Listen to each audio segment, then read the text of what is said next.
আসসালামু আলাইকুম। Welcome to my channel journeys blog and cooking channel.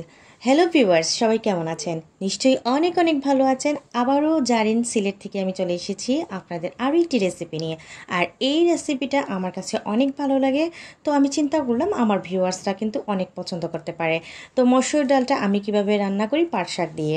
Viewers, পাট শাকটা কিন্তু আমি অনেক পছন্দ করি, জানি না কার কেমন লাগে, তবে পাট শাকটা শুটকি তরকারি খেতে এবং পাট শাকের বড়া খেতে আমার অনেক ভালো লাগে। তো ভিউয়ার্স, দেখিয়ে দিচ্ছি আজকে আমি পাট শাকটা কীভাবে রান্না করি। প্রথমে আমি কিন্তু পাতিলটা বসিয়ে দিয়েছি। পাতিলটা গরম হওয়ার সাথে আমরা সয়াবিন তেলটা দিয়ে দিই, যেরকম আমরা সব সময় রান্না করি।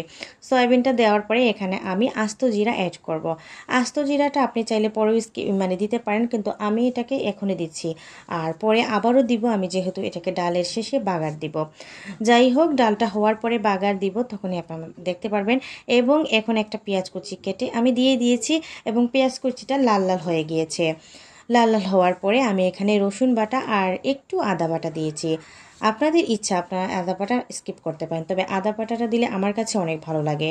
তো ভিউয়ার্স, এখানে দিয়ে দিচ্ছি হলুদ 1 চা চামচ, এবং দিয়ে দিব ধনে গুঁড়ো এবং জিরা গুঁড়ো আধা চা চামচ করে। ভিউয়ার্স, আমি এখানে কোনো মরিচ অ্যাড করব না, আর এখানে গুঁড়া মরিচটা অ্যাড করলে তেমন একটা ভালো লাগবে না। তো এখানে কাঁচামরিচ দিতে পারেন, বাট আমি কাঁচামরিচ দেই নাই। এখানে দিয়ে দিয়েছি আমি 1.5 চা চামচের মতো লবণ। তো লবণটা আপনাদের পরিমাণ অনুযায়ী আপনার স্বাদ মতো দিবেন। ভালো করে কষিয়ে নিচ্ছি, দেখতেই পাচ্ছেন আমার কষানো কিন্তু হয়ে গিয়েছে, এবং উপরের দিকে তেলটা বেশি উঠেছে। এবং মসুর ডালটা কিন্তু আমি আধা ঘন্টার জন্য ভিজিয়ে রেখেছিলাম। মসুর ডালটা ধুয়ে এখন আমি কিন্তু দিয়ে দিয়েছি। তারপরে এখন আমি মসুর ডালটা ভালো করে কষিয়ে নেব। এবারে কিন্তু আমি 10 থেকে 15 মিনিটের মতো রান্না করে নেব। এখানে দিয়ে দিয়েছি আমি গরম পানি। আর গরম পানিটা দিলে কিন্তু ডালটা একটু হাফ সিদ্ধ হবে। তো আমি এখানে বেশি সিদ্ধ করব না, হাফ সিদ্ধর জন্য 10 মিনিটের জন্য রেখে দিব। তো ভিউয়ার্স, আমি 10 মিনিটের মধ্যে আবার চলে এসেছি। আসার পরে দেখি আমার ডালটা হাফ সিদ্ধ হয়েছে, এবং এখনই কিন্তু আমি আমার পাট শাকটা ধুয়ে রাখা এখানে দিয়ে দিব। ভিউয়ার্স, আপনারা কিন্তু অনেকে আমাকে বলতেছেন যে আমি বাইরের ঘোরাফেরার ভিডিও দিব। তো আসলে আমি বলিনি, আমি কিন্তু অনেক বিজি আছি এই কয়েকদিন যাবৎ। যেমন ধরেন বাচ্চার পরীক্ষা চলতেছে, তার মধ্যে হচ্ছে বাসায় মেহমান আসতেছেন। তো সে সব কিছু মিলিয়ে আমি বুঝে উঠতে পারতেছি না কিভাবে কি করব। সেজন্য এই শুক্রবারে আমার বেড়ানো যাওয়া হয় নাই। আমি নিজেও কিন্তু অনেক বিজি ছিলাম সেজন্য। তো প্রতি শুক্রবারেও আমি কিন্তু যাই বেড়াতে, ঠিক আছে, কিন্তু এই শুক্রবারে আমি বেড়াতে যাই নাই, সেজন্য কিন্তু আপনাদের মাঝে কোনো ব্লগ আমি নিয়ে আসতে পারি নাই। তবে নেক্সটে ইনশাল্লাহ অবশ্যই আপনাদের জন্য ব্লগ নিয়ে আসব। ট্রাভেলিং ব্লগ অবশ্যই আমি দিব, যেহেতু আমার ভিউয়ার্সটা যেটা চাইবে সেটাই কিন্তু আমি দিব। কথা বলতে বলতে এখানে পাট শাকটা দিয়ে দিয়েছি, আর অলরেডি পাট শাকটা আমি কিন্তু 5 মিনিটের মতো কষিয়ে নিয়েছি।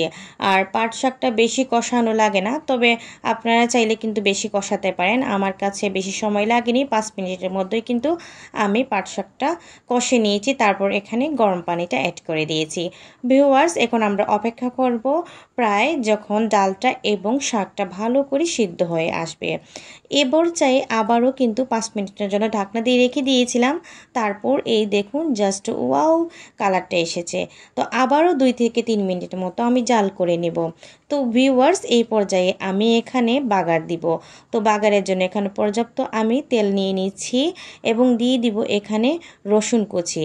তো রসুন এখানে আমি 2টার মতো কেটে দিয়েছি, দিয়ে দিয়েছি আস্ত জিরা। তো ভিউয়ার্স, এখানে পেঁয়াজ কুচিটাও অ্যাড করতেছি। লাস্ট পর্যায়ে এসে ডালটা যখন আপনি বাগার দিবেন, এর স্বাদ দ্বিগুণ বেড়ে যাবে। তো অনেকে বাগার দেন না, তবে বাগার দিয়েই রান্না করে দেখবেন, অনেক ভালো লাগে। কিন্তু আমি কিন্তু আজকে এটা দিয়েই ভাত খেয়েছি। আজকে আমার মাংস মাছ কিছুই লাগেনি, এতটুকু মজা লেগেছে আমার আজকের পাট শাকের ডালটা। তো মসুরের ডাল দিয়ে এভাবে পাট শাক রান্না করে একবার বাসায় ট্রাই করে দেখতেই পারেন, অনেক অনেক ভীষণ মজা লাগে। তো ভিউয়ার্স, আমি যেভাবেই পারি ঠিক এভাবেই কিন্তু আপনাদের কাছে নিয়ে আসি। নতুন করে কোনো কিছুই কিন্তু আমার শেখা নাই, যা শিখেছি তাও কিন্তু আমি দিতে দিতে ইউটিউবে শেষ হয়ে যাচ্ছি।